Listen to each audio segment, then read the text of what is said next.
আসসালামু আলাইকুম। Hello viewers, সবাই কেমন আছেন? আলহামদুলিল্লাহ, আল্লাহর অশেষ রহমতে আমি ভালো আছি। আশা করি আপনারাও ভালো আছেন। আমি আসছি সরকারি চাকরির সফলতার গল্প নিয়ে। আপনাদের যারা বেকার ভাই বোন আছেন এবং গার্ডিয়ান যারা দেখছেন, এদেশে 100 টাকা দিয়ে যে সরকারি চাকরি হয় তার জ্বলন্ত প্রমাণ নিয়ে আসছি। এই জ্বলন্ত প্রমাণ কিন্তু একজন নারায়ণগঞ্জ জেলা থেকে এই 17 বছরে ভর্তি হয়ে আসে সরকারি চাকরি পেয়েছে। ও 17 বছরে আবার চাকরি? জি, 17 বছরে ভর্তি হয়েছে। 18 বছর হওয়ার পর থেকে সে আবেদন শুরু করলো, আর সে আজকে সরকারি চাকরিজীবী। অথচ আপনারা যারা দেখছেন অনেকেই জানেন না যে চাকরি কিভাবে হয়। তবে এই সরকারি চাকরি পাওয়ার যে একটা কারখানা, সেই কারখানা একবার ঘুরে যাবেন, যার নাম Dhaka multilingual shorthand training centre আর ঢাকা বহুভাষী সার্টিফিকেট ট্রেনিং সেন্টার। সারা বাংলাদেশে আমাদের কোনো শাখা নেই, একটাই। যদি কখনো 100 টাকা দিয়ে চাকরি চান তাহলে এই ঢাকা বহুভাষীতে চলে আসে। তো আমি বলছি যার কথা আজকে, এই ছোট্ট মানুষটি সেই নারায়ণগঞ্জ থেকে এসেছেন একটি সরকারি চাকরির স্বপ্ন নিয়ে। আলহামদুলিল্লাহ, আজকে তার বাবা মায়ের মুখে হাসি ফুটিয়েছে, এই স্বপ্ন পূরণ করেছে সোনার হরিণ ধরে। আমরা এবার চলে যাই যেই মানুষটি সোনার হরিণ ধরেছে, এই 17 বছর বয়সে ভর্তি হয়ে 18 বছরের চাকরি পেয়েছে, তার কাছে কেমন লাগছে? জি, কেমন আছেন আপনি সাব্বির? জি স্যার, আমি ভালো আছি। আপনি কেমন আছেন? আলহামদুলিল্লাহ। সাব্বির, আপনাকে দেখছে দেশ এবং দেশের বাইরে থেকে এবং 64 জেলার মানুষ, সবাই সরকারি চাকরি প্রত্যাশী ভাই ও বোনেরা। আপনার পরিচয়টা একটু দেন। আসসালামু আলাইকুম, আমি মোহাম্মদ সাব্বির হোসেন। আমি ইন্টারমিডিয়েট শেষ করেছি আদমজি সরকারি কলেজ থেকে, মানবিক। কোথায় এটা? এটা হলো স্যার নারায়ণগঞ্জ সিদ্ধিরগঞ্জ স্যার। আচ্ছা আচ্ছা স্যার ওখান থেকে স্যার ইন্টার শেষ করার পর স্যার আমি। আপনার বাড়ি কোথায় জানি বলছিলেন? স্যার আমার বাড়ি হলো স্যার নারায়ণগঞ্জ জেলায়, নারায়ণগঞ্জ সদরে ফতুল্লা থানায় দৌলতপুর গ্রামে স্যার। এইচএসসি পাস করলেন? জি স্যার। এখানে ভর্তি হয়েছেন তখন আপনার বয়স কত? স্যার যখন আমি এখানে ভর্তি হয়েছি তখন স্যার আমার রেজাল্ট আসে না, ইন্টার সার্টিফিকেট ও আসে। এইচএসসি পরীক্ষা দিয়ে ভর্তি হয়েছে? জি স্যার। তখন আপনার বয়স কত? তখন আমার স্যার বয়স স্যার 17 বছর 3 মাস। ভিউয়ার্স, আপনাদের কাছে প্রশ্ন, তার গার্ডিয়ান কত বড় কত সচেতন, বুঝতে পেরেছেন যে এইচএসসি পরীক্ষার পরে ছেলে একটু ঘুরবে, মজা করবে, চিল মোডে থাকবে, বাট তার গার্ডিয়ান কিন্তু তাকে সেটা দিল না। এইচএসসি পরীক্ষা শেষ, পাঠিয়ে দিল ঢাকা বহুভাষী সার্টিফিকেট ট্রেনিং সেন্টারে। এইখানে মেসে থাকবে, এইখানে খাবে, এইটুকু বাচ্চা মানুষ। তার কিন্তু তখন 18 বছর হয়নি, এইচএসসি পরীক্ষার রেজাল্টও হয়নি, বাট তার আরো কঠিন পড়ালেখার জন্য পাঠিয়ে দিচ্ছে ঢাকা বহুভাষীতে। তো যাই হোক, আলহামদুলিল্লাহ, সে কঠিন লেখাপড়া রেখে কিন্তু বাড়ি আর ফিরে যায়নি। মাঝে মধ্যে তাদের খাবার চলে আসতো নারায়ণগঞ্জ থেকে, বাবা মা দিয়ে যেত। কিন্তু আজকে আলহামদুলিল্লাহ সেই ছোট্ট মানুষটি সফল, এই 19 বছরই তার চাকরি হয়ে গেছে। জি, আপনি কোথায় চাকরি হয়েছে সাব্বির? স্যার আমার চাকরি হয়েছে মাদক দ্রব্য নিয়ন্ত্রণ অধিদপ্তর, সুরক্ষা সেবা বিভাগ, স্বরাষ্ট্র মন্ত্রণালয়, সিপাহী পদে। কত গ্রেড? 17তম গ্রেড। 17তম গ্রেডে। কোনো সমস্যা নেই, চাকরি ধরেই ফেললো। তো এই প্রতিষ্ঠানে আসা কিভাবে? স্যার এই প্রতিষ্ঠানে আসার মাধ্যমে স্যার আমার সাত মার মাধ্যমে স্যার এই প্রতিষ্ঠানে আসা। সাধারণ কি করেন? উনি স্যার আমার মামা স্যার, উনি ডিসি অফিসের প্রশাসনিক কর্মকর্তা স্যার, 10ম গ্রেডে। হ্যালো শাহাদাত, আপনাকে অসংখ্য ধন্যবাদ। আপনি শাহাদাত যদি আজকে এই সাব্বিরকে না পাঠাইতেন, হয়তো বা আপনার নাম আমরা ভুলেই গেছিলাম। কিন্তু এই শাহাদাত আজকে মনে করে দিল যে নারায়ণগঞ্জ ডিসি অফিসে যে ঢাকা বহুভাষীর একজন বহুভাষিয়ান আছেন, উপপ্রশাসনিক কর্মকর্তা হিসাবে কর্মরত আছেন, সেই অনেক আগে আপনি চাকরি নিয়ে গেছেন। আপনার 3 ফ্রেন্ড এসেছিলেন, আপনি, সাকলাইন, মামুন। তারা আজকে সাকলাইন মামুন পুলিশ সুপারের কার্যালয়ে চাকরি করে, আপনি জেলা প্রশাসকের কার্যালয়ে চাকরি করেন। সেই কত দূর থেকে কত কষ্ট করে এসেছেন, আজকে কিন্তু তারা সেই কষ্ট পায়নি। এখানে থাকছিলেন, ভালোভাবে ছিলেন, ভালোভাবে কম্পিউটার টাইপ শর্ট করেছিল। তো আজকে আলহামদুলিল্লাহ এই কম বয়সী চাকরি পেয়েছে। তবে আমি বলবো এই অবদান, সাব্বিরের এই চাকরির অর্জন সম্পূর্ণ আপনার অবদান। কারণ আপনি যদি শাহাদাত তাদেরকে এখানে না পাঠাতেন, আজকে তারা আপনার নাম নিত না এবং সারা জীবন তারা আপনাকে ভুলবে না। আজকে তার পরিবার পুরো সরকারি চাকরিজীবী। জি সাব্বির, বলেন, তার মাধ্যমে এসেছেন, তারপর স্যার এখানে আসার পর স্যার হোস্টেলে স্যার মেসে থাকলাম।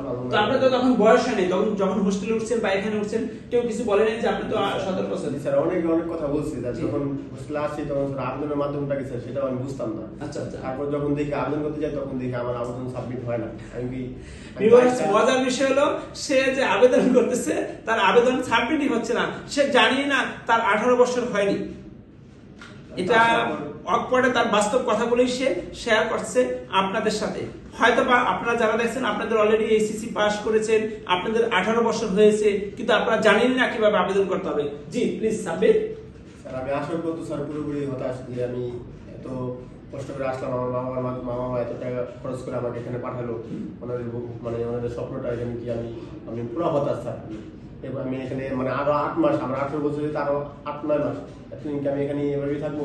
18 বছর হতে এখন 8-9 মাস বাকি। 17 বছরে সে আবেদন করে, কিন্তু আবেদন সাবমিট হচ্ছে না। শুনছিলাম একজন সফল ব্যক্তির কথা, যিনি আজকে সরকারি চাকরি পেয়েছে মাদকদ্রব্য নিয়ন্ত্রণ অধিদপ্তরে সিপাই পদে। জি সাব্বির।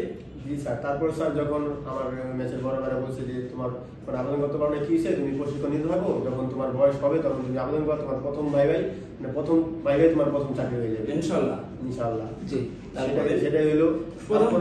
তারপরে স্যার অনেকে বলছে যে তোমার এখন তো গায়ে বাতাস লাগায় ঘোরার সময়, তুমি এখানে কি করো? সেটাই তো, এখানে তোমার কোনো কাজ নাই, তুমি এখন ঘুরা ফিরবা, তোমার বয়স দিতে হয়, তুমি এখন চাকরি করবা কিভাবে, তো আবেদনই করতে পারো না। তুমি অনেক কথা বলছে, আমি পুরো কানে নিয়ে নেই, কিন্তু আমার খুব খারাপ লাগছে তখন। কিন্তু আজকে সেই মানুষগুলো দেখতেছে যে আপনি 17 বছরে ভর্তি করে 18 বছরে চাকরি নিয়ে নিলেন প্রথম পরীক্ষায়। ভিউয়ার্স যারা দেখছেন, যদি কখনো এইভাবে সরকারি চাকরি চান, কত লক্ষ টাকা লাগছিল আপনি এই চাকরি পেতে? স্যার আমার 100 টাকা লাগছে। ভিউয়ার্স মাত্র 100 টাকা সরকারি চাকরি, সেই গল্পই শুনছি। আপনার প্রথম এই চাকরির রেজাল্ট কাকে বলছেন?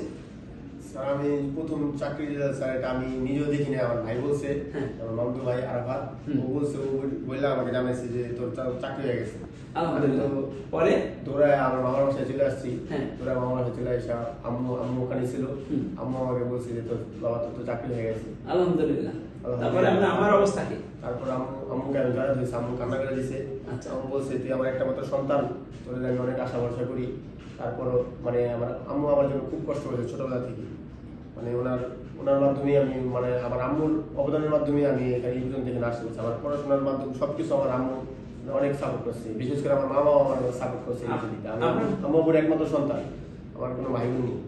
Thank you. আপনার বাবা কি বললো আপনি চাকরি হওয়ার পরে? আমার বাবা বলছে যে বাবা আমি তো আমার বাবা খুশি তো চাকরি অনেক খুশি হয়েছে, যা বলার বাইরে। আচ্ছা আচ্ছা, অনেক খুশি সবাই অনেক খুশি চাকরি পাওয়ার পরে। আমার নানু আছে, নানু বলছে যে আমাকে 2 দিন আগে বলছে যে আমি কি তোর চাকরি আমি কি দেখে আগে মরতে পারবো। আমার নানু বলছে আল্লাহ সেই মানুষটা দেখে গেছে আপনার চাকরি হয়েছে। ভিউয়ার্স আমরা শুনছিলাম যিনি 17 বছরে ভর্তি হয়েছে, 18 বছরে চাকরি পেয়েছেন, এবং তার নানু বলছিল আমি কি তোর চাকরি দেখে যেতে পারবো। আলহামদুলিল্লাহ সেই মানুষটি আজকে তার চাকরি দেখে গেছে। এই 18 বছর বয়সে সরকারি চাকরিজীবী, এটা ভাবাই যাচ্ছে না। আপনারা যারা তার লাইভ দেখছেন বুঝতে পেরেছেন তার ইমোশন কিভাবে কাজ করছে এই মুহূর্তে। তো সাব্বির, আপনার ঢাকা বহুবাসী নিয়ে কি বলার আছে? স্যার ঢাকা বহুবাসী হলো একটা চাকরির খনি স্যার, কারণ এখানে যে আসবে স্যার চাকরি না নিয়ে ফিরে যাবে না। এখানে যদি যেতেও চায় ওই এটা যেতে দিবে না স্যার, ওনাকে আটকে রাখবে। এখানে ঢাকা বহুবাসী এখানে বসে পড়াশোনার যে একটা ফ্যাসিলিটিস, এখানে কোনো কোচিং সেন্টার স্যার পাবে না। সেটা আমার এই ছোট সময়টা আমার অভিজ্ঞতা যেটা আমি বলতে পারছি স্যার। আলহামদুলিল্লাহ। সাব্বির বলছিলেন যে সরকারি চাকরির একটা খনি হলো ঢাকা বহুবাসী সার্টিফিকেট সেন্টার, যেমনটা পেয়েছেন সাব্বির। এই 17 বছরের ভর্তি 18 বছরে এইচএসসি পাস করেই ছেলেটা চাকরি পেয়েছেন। তো আমরা অনেকেই অনার্স মাস্টার্স করে এখনো চাকরি পাচ্ছেন না। আপনারা জানেনই না সরকারি চাকরির খনি কোথায় বা সরকারি চাকরির কারখানা কোথায়। ভিউয়ার্স যদি এই সাব্বিরের কথা শুনে থাকেন, আমি বলবো শুধু একবার দেখে যান বাংলাদেশের যে সরকারি চাকরির খনি বা কারখানা খ্যাত যে ঢাকা বহুবাসী সার্টিফিকেট ট্রেনিং সেন্টার, যেখানে ভর্তি হলেই হয় সরকারি চাকরি, সেই প্রতিষ্ঠানটা আপনার স্বচক্ষে একবার দেখার অনুরোধ রইল। যদি আমাদের কিন্তু কোনো সাজানো গোছানো কিছু নাই, আমরা সিম্পল লাইফ দিচ্ছি, আমাদের অ্যাডের কোনো প্রয়োজন নেই। কারণ আমরা চাই হাজারো পরিবারের মুখে হাসি ফুটুক এই সরকারি চাকরি পেয়ে 100 টাকা দিয়ে। যদি আপনিও চান 100 টাকা দিয়ে চাকরি, তাহলে এই সাব্বিরের মতো চলে আসেন এই ঢাকা বহুবাসী সার্টিফিকেট ট্রেনিং সেন্টারে। আর কিছু বলার আছে ঢাকা বহুবাসী নিয়ে? স্যার ঢাকা বহুবাসী নিয়ে স্যার বললে স্যার এটা শেষ হবে না স্যার। আচ্ছা, অনেক কিছু বলার স্যার। এখানে স্যার যারা শিক্ষক আছে তারা স্যার খুবই গাইড দিয়ে শেখার চেষ্টা করে, না পারলেও হাতে ধরে ধরে শিখেছে স্যার। এরকম টিচার আছে আন্তরিক, আমাদের খুব আন্তরিক স্যার। আমাদের শান্ত স্যার যে আমাদের গণিত শিখায়, উনি খুব ভালো ম্যাথ শিখাইতো, ওনার থেকে স্যার আমরা অনেক কিছু শিখতে পারছি।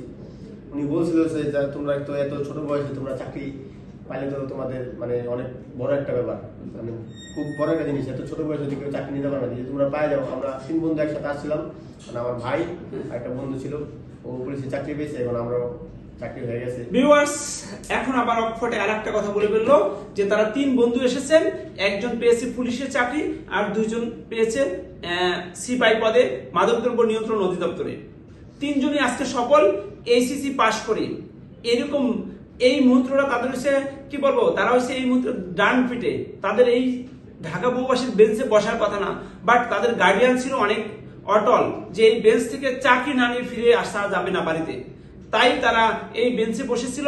আলহামদুলিল্লাহ আজকে এই 3টা সন্তান সরকারি চাকরি নিয়ে 3টি পরিবারের মুখে হাসি ফুটিয়েছে। তো আপনাদের যদি কখনো সরকারি চাকরি 100 টাকা দিয়ে প্রয়োজন হয়, আমার মনে হয় ঢাকা বহুবাসী আপনি একবার এসে দেখে যেতে পারেন কিভাবে প্রতিদিন সরকারি চাকরি হয়। আর কিছু বলার আছে? না স্যার, আর কিছু বলার নেই, যা বলার তো বলছি স্যার। থ্যাংক ইউ ভিউয়ার্স যারা দেখছেন, আপনাদেরকে অসংখ্য ধন্যবাদ। যদি এই সাব্বিরের গল্প ভালো লেগে থাকে এবং আপনার পরিবারের কারো যদি সরকারি চাকরি 100 টাকা দিয়ে প্রয়োজন হয়, তাহলে একবার এসে দেখে যেতে পারেন এবং চাকরি নিয়ে ফিরে যেতে পারেন। আর আপনার আশেপাশে যারা সরকারি চাকরির জন্য হন্য হয়ে ঘুরছে, তাদেরকে অবশ্যই এই ভিডিওটা পাঠিয়ে দিবেন যে ঢাকা বহুবাসী, আমাদের কিন্তু কোনো শাখা পোশাখা নেই, একটাই বাংলাদেশে, সেই আগারগাঁও তালতলা। তো ভিউয়ার্স, সেই পর্যন্ত ভালো থাকবেন। অবশ্যই এসে একটা কথা বলতে ভুলে যাবেন না যে ওই যে নারায়ণগঞ্জ জেলার সাব্বিরের গল্প থেকে এসেছি, যার 17 বছরে ভর্তি হয়েছে, 18 বছরের সরকারি চাকরি পেয়েছে, তার গল্প দেখেই আমি এসেছি এই প্রতিষ্ঠানে। সেই পর্যন্ত ভালো থাকবেন। আল্লাহ হাফেজ, আসসালামু আলাইকুম।